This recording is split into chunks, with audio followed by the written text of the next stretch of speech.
Okay, so now I got the cable today. So this is what we were playing last night, right? So this is iGames. I got this hooked up. So while this is in HDMI mode, right? This just sits here and waits. So as soon as I hit Battle Squadron, it'll load it. I'll say start, and then automatically, boom.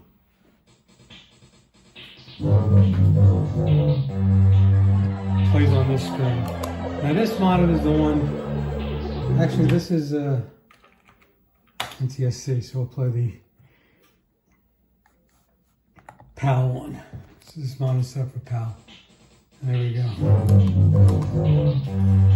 This is the best looking monitor, except for in the beginning it does the jittery jiggles.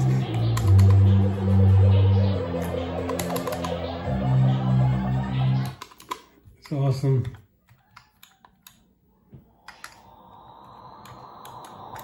And I got the speakers hooked up, so it's got the full sound.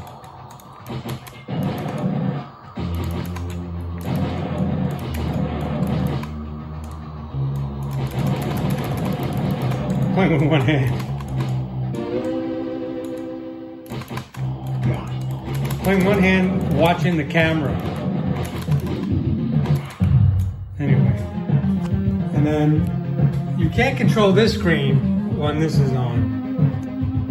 But as soon as you exit, that goes back to gray, and then I got full control again here. And that's it. It's pretty freaking cool. It's a nice little other setup. So you can have the best of both worlds. I mean, it takes up a lot of real estate. But that means every system now has a CRT. This one, it's just a little buggy for the first few minutes. But it's fine.